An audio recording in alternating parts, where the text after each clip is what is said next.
Hey guys, how's everybody doing? Hope everybody's doing well. This is Thomas from Mr. Fix-All Home and Garden out of Raleigh, North Carolina, coming at you again on this beautiful Tuesday afternoon.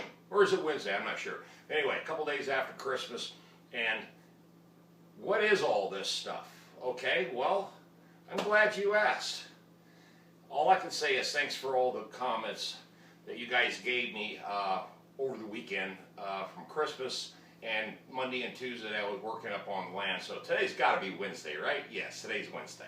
Okay, I worked my butt off up there for 72 hours, got a lot done, and thank you for all your comments in regards to what I should do. Hire the guys for the $3,750 to go back there and cut all my the acre and a half, or just do it myself over time. And a resounding response was do it myself, and I already sent an email off to the guy saying sorry, but I changed my mind. Okay, let's get down to business with this right here. 2017, well, this is going to be an interesting year coming up, I'm pretty sure. But the bottom line is how do you know what's going to really happen? If Trump turns the economy around, if there's civil unrest, you know, we now got a nuclear arms race going with Russia. Hell, who knows what the outcome's going to be? Oh, excuse me. Time to drink a beer. But I hope everybody had a great Christmas. Mine was relaxed. I have only one or two friends here in town. I went to visit them, obviously, and those are the people I hang out with. Now, here's the way I think about things. Now, you can be ready. You can either bug in or bug out, whatever way you want to do, depending on what the situation is. So here's my personal choice. I've got two options that I like to keep. I like to be able to say I can bug in. If I have to stay here and let's say all the roads are blocked and I can't go anywhere. But the bottom line is everybody knows in 72 hours the stores are going to run out of food, even if you can get to go to the stores, okay? Because there's martial law, there's something going on in the streets. Your chances of getting outside are slim to none, okay? So what do? Most people in their refrigerators don't have no more than 72 to 48 hours worth of food, okay? 48 hours, 72, maybe 4 days, depending on if you have something in your pantry, okay? So what is in your pantry? Can you survive on it? What are we talking about? Ramen, eggs, stuff that'll perish? Of course that's what we're talking about, because the average household in America only has basic food. You know, okay, so you might have, I have a week's worth of meat in here if I had to feed me and another person in frozen meat. But if the power goes out, guess what? I got 72 hours, if that, before everything spoils. Yeah, I can transfer everything over into a Yeti cooler. That'll still give me only 3 days to 4 days max, and I've got to cook everything, okay? So what is your other alternative? The alternative is this, is that you got to have ready-to-eat meals, okay? And you got to have a variety of this stuff. All it takes is boiling water and one of these packets, and 2 people could eat on it for a half a day.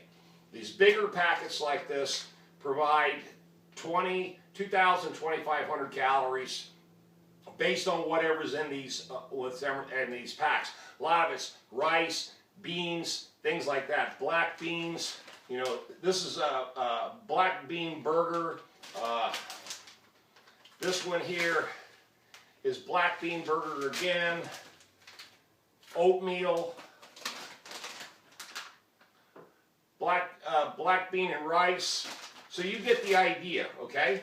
So now, you know, you got to be able to have all kinds of instant little snacks you can eat that you can just open the bag and treat yourself. And, you know, this is just quick, easy little meals. You got to also have stuff that you can hydrate with, like these juices, okay? So, they are from concentrate. So really all you need is a supply of water. So water and any one of these packets and a person can eat. Now, I've got exactly 150 packets of food here, okay? With this container over here, this container, I've got 150 days, all right? Now, I bought all this at an estate sale. An old prepper died, and I found this in the back corner of one of his sheds and I looked on these things, shelf life 20 years, okay? So, if I had to hunker down right here and I was forced to stay here, the only thing I need to do is get an immediate water supply, which I always keep at least 20, 30 gallons of fresh water in a closet that I've got. So I could technically, if I had to play it smart, fill up some water real fast. If I knew what was going on, I catch the news or I catch the local, the talk on the streets, I'll say, oh, shit's hitting the fan, time to bug in, fill up my water supply, shut everything down, and hunker down, lock everything up, close the doors, and basically weapon up, hide my food, make sure I got my stash stuck somewhere where I know where it is. Even if it was during an inspection, I do have a secret little spot inside this house that I built a little cubby hole that all this stuff I can stash away. Okay, that's bugging in. Okay, what happens if you can bug out? And that's what I would prefer to do, is bug out. So if I bug out, I'm going to grab, of course, my rifles and ammo, that basic gear, my survival gear. Everybody knows I've got a plan B. I've got a secondary location that's pretty well stocked. But for me to be able to say, okay, now it's time to turn up the heat and I want to really survive out there, not move off the land, I'll bring these 3 crates. This, I know I've got food, okay? Now you're probably wondering what this crate is. Well, guess what? Everything in here is seed. Because by the time you get where you're going, the first thing you want to do is you're going to want to start planting stuff. So I've already got a stockpile of seeds of every imaginable organic seed that you can imagine. I've already got packed away, and I keep this in the refrigerator, keep it cold, because one of my subscribers says you always keep your seeds cold. There's corn, onions, peas, broccoli, Brussels sprouts, you name it, every imaginable type of seed. And you know they're hoarding seeds. The world is hoarding seeds up in Norway or Iceland somewhere in some sub 50 degree, 100 degree cellar where they got millions and millions of seed. And you know why they're doing that? I give you only one guess why they're doing that. In case the world collapses and they have to bring, society back, they gotta have seed plant the earth, okay? Well, I'm only worried about me, so I got instant ability to grow food after I know I'm gonna start running out of my basic supplies if I can't go anywhere, okay? So, think about that. What's in your pantry? I know a lot of, I watch a lot of YouTube videos and watch these guys stock these pantries with a lot of canned goods and, pastas and ramen and beans and rice and all this stuff that you can buy at a store, but stuff does not have a long shelf life, folks. 6 months to a year if you're lucky, okay? Look at the cans. Any can that you get, like Chunkery Savory Pasta Roast, if you look at the can, the expiration date is October of 2017. 1 year. That's it. That's all you get is 1 year. And this is no good. Okay? So, if you get packets of rice, these have expiration dates because they're not sealed like these are, these vacuum sealed bags, okay? Big difference. So, the moral of the story is my plan, it doesn't have to be your plan. Everybody's got a plan, I hope. But what I'm suggesting to you is that if you don't have the ability right this very second, like newsflash, the world's fucking coming to an end right now. Everybody would run down to Walmart or Harris Teeter or Trader Joe's, and you're screwed. You're screwed already. Because first off, you have to go. Secondly, when you get there, you'll be lucky if you get what you want. Third, what you get is not going to last. And then if they cut the power on you, how are you going to cook it? Think about that for a while. Does that sink in? You can't cook the stuff. And 90% of houses today are on full electric.